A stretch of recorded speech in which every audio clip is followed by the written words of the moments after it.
नमस्कार दोस्तों। आज फिर से आपका स्वागत है आपके अपने YouTube चैनल जीवनदान जीके में। दोस्तों, पहला जो हमारा वीडियो था उसमें हमने पढ़ा था इतिहास के परिचय के बारे में। दोस्तों, उस वीडियो में मैंने आपको इतिहास के परिचय के बारे में बताया। इतिहास का अर्थ हमने पढ़ा, कौन सी भाषा का शब्द है। उसके बाद हमने इतिहास के जनक के बारे में पढ़ा। इतिहास को 3 कालखंड विभाजन मैंने आपको बताया था, जिसे प्राक ऐतिहासिक या प्राग ऐतिहासिक काल, उसके बाद आधि ऐतिहासिक काल मैंने आपको बताया, और उसके बाद हमने पढ़ा था ऐतिहासिक काल के बारे में। दोस्तों, इसी कालखंड विभाजन को आगे बढ़ाते हुए अब हम इस इतिहास को आगे लेके चलेंगे और आज हम बात करेंगे युगों के बारे में। क्योंकि आपने सुना होगा, आपके जितने भी बुजुर्ग व्यक्ति हैं वो बोलते हुए कि सतयुग है, कलयुग है, त्रेता युग है। अब इस प्रकार से तो आपने सुना होगा, लेकिन आपने जाना नहीं होगा कि किस प्रकार से क्या था। दोस्तों, आज हम उसी कड़ी को आगे लेते हुए हम बात करते हैं इन युगों के बारे में। दोस्तों, सबसे पहले देखिए, बोर्ड की तरफ देखना है, साथ साथ स्क्रीनशॉट लीजिए इसका, अपने नोटबुक में भी ऐड जरूर करना। आराम से अध्ययन करेंगे, एक एक बात आपको बताई जाएगी। तो दोस्तों देखो, सबसे पहले कल्प, हम युगों का वर्णन कर रहे हैं अलग अलग से। शुरुआत कहां से हुई थी, किस प्रकार इस सृष्टि की रचना हुई थी, वो सारी की सारी बातें हम पढ़ेंगे। सबसे पहले कल्प की बात करेंगे। कल्प में ब्रह्मा जी का दिन, जो ब्रह्मा सृष्टि का जो निर्माता जिसे बोला जाता है, ब्रह्मा के दिन से लगाते हैं। और सृष्टि का जो निर्माता है कल्प, उस कल्प को फिर हम नीचे मनवंतर में 71 दिव्य युगों में बांटा गया। मनवंतर, कल्प के बाद क्या आया है? मनवंतर आया है। और मनवंतर में जो युग है ना, युगों की संख्या, कि युग कितने हैं, तो युगों को बांटा गया है। कितने युगों में बांटा गया है? 71 युगों में बांटा है। अब भी हम इतिहास का जो कालखंड विभाजन है वही पढ़ रहे हैं। अब हम युगों के बारे में पढ़ रहे हैं दोस्तों। तो सबसे पहले कल्प ब्रह्मा जी के दिन की, जो सृष्टि का निर्माता है, उस दिन से लगाते हैं। और उस दिन के बाद जो दिन बोला गया था, ब्रह्मा जी का दिन मानते हैं, उसे कल्प बोला गया। क्या बोला गया है? कल्प। और वो कल्प है ना, बाद में दिव्य युगों में बट गया। कितने दिव्य युगों में बट गया? 71 दिव्य युगों में बट गया, और उन्हें बोला गया मनवंतर। 71 दिव्य युगों को क्या बोला गया? मनवंतर बोला गया। और उसके बाद इन 71 में से पुराणों में 4 महत्वपूर्ण युगों का वर्णन मिलता है दोस्तों। पुराणों में, पुराणों के आधार पर 4 दिव्य युगों का वर्णन किया गया है। अब हम बात करते हैं पुराण। पुराण क्या है? प्राचीन जो ग्रंथ हैं हमारे, प्राचीन ग्रंथ है, प्राचीन ग्रंथों को ही क्या कहा जाता है? पुराण कहा जाता है। पुराणों की संख्या दोस्तों 18 है। पुराणों की संख्या कितनी है? 18। और पुराणों की जो रचना की गई है, जो पुराण लिखे गए हैं, वो लिखे गए हैं लोम हर्ष, वह इसका पुत्र है जिसका नाम है उग्र सर्वा। ये पुराणों के जो रचयिता माने जाते हैं। अब मैंने क्या बताया? 71 दिव्य युगों में 4 दिव्य युगों का वर्णन हम पढ़ेंगे। और 4 दिव्य युगों का जो वर्णन हमें देखने को मिलता है, वो मिलता है पुराणों में। और पुराणों में हमने पढ़ा कि पुराणों की संख्या, प्राचीन जो ग्रंथ हैं उनको पुराण कहा जाता है। और पुराणों की संख्या मैंने बताई है आपको 18। और 18 में जो 18 पुराणों की रचना की गई है, वो लोम हर्ष और उसका जो पुत्र है जिसका नाम है उग्र सर्वा के द्वारा इसकी रचना की गई। और सबसे जो प्राचीन, जो महत्वपूर्ण पुराण है, वो है मत्स्य पुराण। कौन सा पुराण है? मत्स्य पुराण है। मत्स्य पुराण, जिसमें ब्रह्मा जी के 10 अवतारों के बारे में बताया है। ब्रह्मा जी के कितने अवतारों का वर्णन मिलता है? 10 अवतारों का वर्णन मिलता है। देखो दोस्तों, हमने कितनी बातों को याद कर लिया। सबसे पहली बात है, पुराणों में कितने युगों का वर्णन है? 4 युगों का वर्णन है। पुराणों की रचना किसके द्वारा की गई? लोम हर्ष व उग्र सर्वा के द्वारा की गई। और सबसे जो महत्वपूर्ण प्राचीन जो हमारा पुराण है, वो कौन सा है? मत्स्य पुराण है। मत्स्य पुराण में कितने ब्रह्मा जी के अवतारों का वर्णन मिलता है, या कितने अवतार बताए गए हैं ब्रह्मा जी के? तो ब्रह्मा जी के कितने अवतार बताए गए हैं? 10 अवतार बताए गए हैं। दोस्तों, सबसे पहले कल्प लिया। कल्प में 71 मनवंतर पढ़ा, 71 युगों के बारे में। और 71 युगों में से 4 युग जिनका वर्णन पुराणों में मिलता है, उनके बारे में, सृष्टि की रचना के बारे में पढ़ेंगे कि किस प्रकार से सृष्टि की रचना हुई थी, या पहले का हमारा इतिहास कैसा था। तो चलो दोस्तों, इन्हीं युगों के साथ हम बात करते हैं इस सृष्टि के विकास की। तो सबसे पहले हम बात करेंगे सतयुग के बारे में। दोस्तों, किसके बारे में पढ़ेंगे? सतयुग। सतयुग के अगर वर्षों की अगर हम बात करें तो 432 गुणा 4 ये वर्ष हैं। इससे आपको कोई ध्यान नहीं रखना, ज्यादा आपको ध्यान रखना कि इतने वर्ष बताए हैं। कौन से युग के बारे में बताया है? ये जो समय है, ये 4 गुणा 432 वाला जो समय है, तो ये जो है 4,32,000, ये जो समय है ये किसका बता है? सतयुग का बता है। इकाई, दहाई, सैकड़ा, हजार, 10,000, लाख, 4,32,000 और गुणा 4 सतयुग का जो टाइम है ये बताया है। इसके अंदर क्या हुआ था, सृष्टि का विकास कैसे हुआ था, वो हमें ध्यान रखना। इसमें अवतार लिया, किसने लिया? मत्स्य अवतार, कूर्म अवतार, वराह अवतार और नरसिंह अवतार।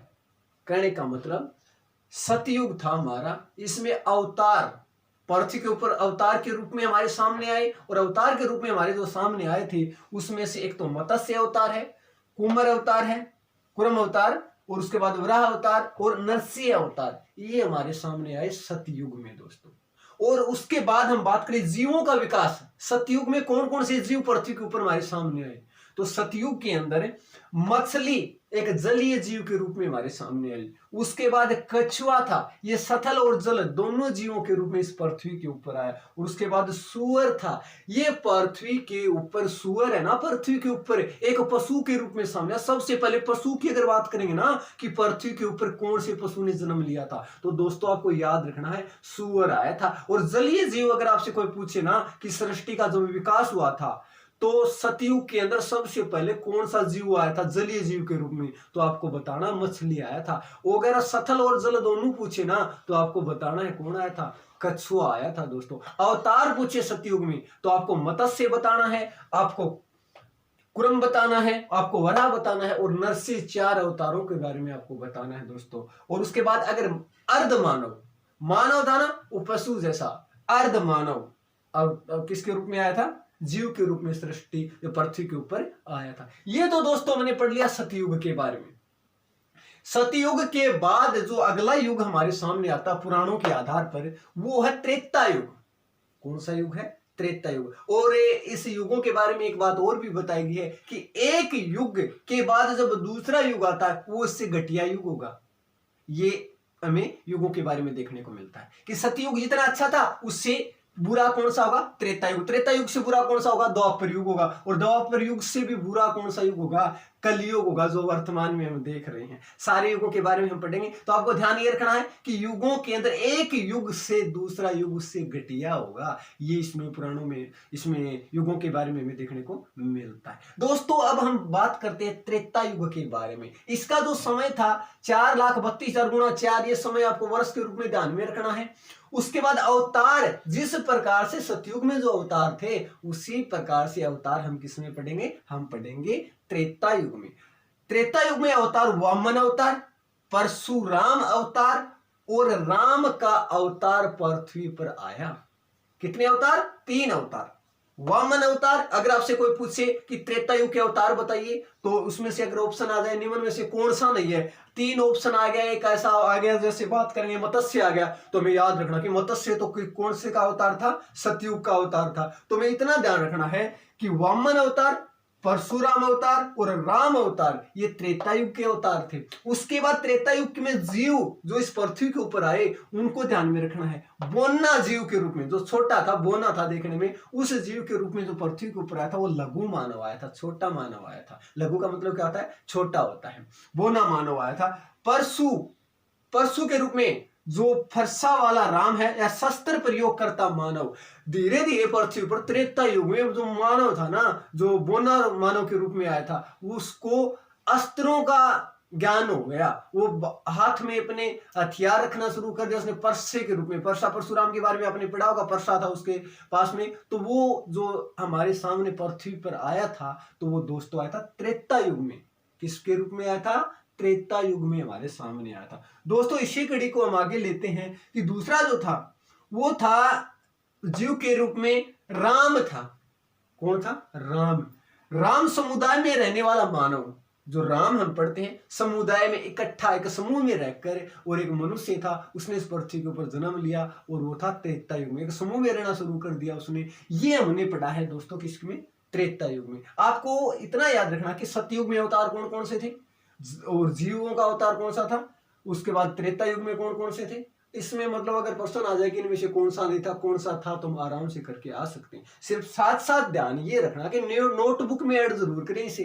हम एकदम सूक्ष्म से सूक्ष्म अध्ययन करेंगे, धीरे धीरे पढ़ेंगे, एक एक करके, जल्दबाजी कोई भी नहीं है। हमारे चैनल पर जितने भी वीडियो अपलोड किए जाएंगे एक एक अच्छे तरीके से आपको पढ़ाया जाएगा। और लाइक और सब्सक्राइब की अगर बात करें तो मैंने आपको पहले भी बताया था, पहले आप क्लास को देखिए। अगर कुछ लगता है कि हमने कुछ सीखा है तो आप लाइक कीजिए, शेयर कीजिए, सब्सक्राइब कीजिए, अन्यथा आपको नहीं करना है।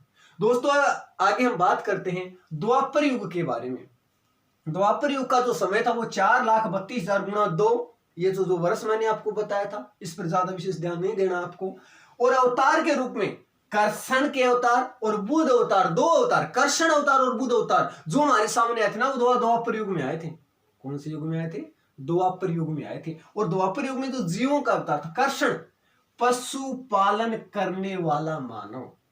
कर्षण जी का जो अवतार हुआ था पृथ्वी के ऊपर, वो बाद में किसके रूप में हो गया, कृषि करने वाले मानव के रूप में। उसके बाद बात करें बुद्ध, कृषि कर्म को बढ़ावा देने वाला मानव। बुद्ध जो पृथ्वी पर स्थित था, अवतार के रूप में आया था, वो कृषि जो कार्य था इसे दिन प्रतिदिन बढ़ाना उसने शुरू कर दिया और खेती को बढ़ावा देना शुरू कर दिया। ये जो हमने पढ़ा था, ये पढ़ा था हमने कि कोई किसमें पढ़ रहे हैं, द्वापर युग में पढ़ रहे हैं दोस्तों। और इसी कड़ी को हम आगे लेके चलते हैं। अब का जो समय है हमारे सामने है वो कौन सा है, कल युग।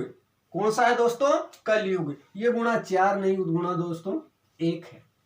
4,32,000 गुणा 1 है। ये जो अवतार है वो कलिक के रूप में, कलयुग में अवतार कलिक। और कलिक में जीव कौन, भविष्य का, वर्तमान का, भविष्य का, आगे का। और वर्तमान की अगर हम बात करें तो भविष्य का जो मानव नरसंहारक शक्ति के रूप में हमारे सामने आया।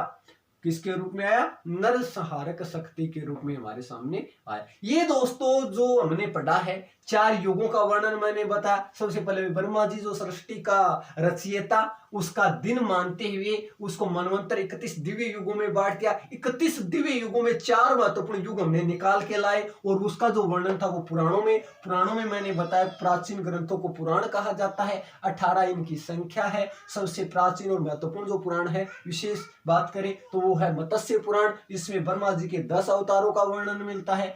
और पुराणों की जो रचना लोमहर्ष और उसके पुत्र उग्रसेन के द्वारा की गई थी। और पुराणों के आधार पर दिव्य युगों को 4 भागों में बांटा, सतयुग, त्रेता युग, द्वापर युग, कलयुग। इसके अलग अलग जो अवतार थे, इसके जो जीवों की उत्पत्ति हुई, उनके बारे में हमने दोस्तों पढ़ा। अब इसी कड़ी को आगे बढ़ाते हुए हम आगे बात करेंगे अब तिथियों के बारे में। इतिहास की जो तिथि है उसके बारे में हमें पढ़ेंगे।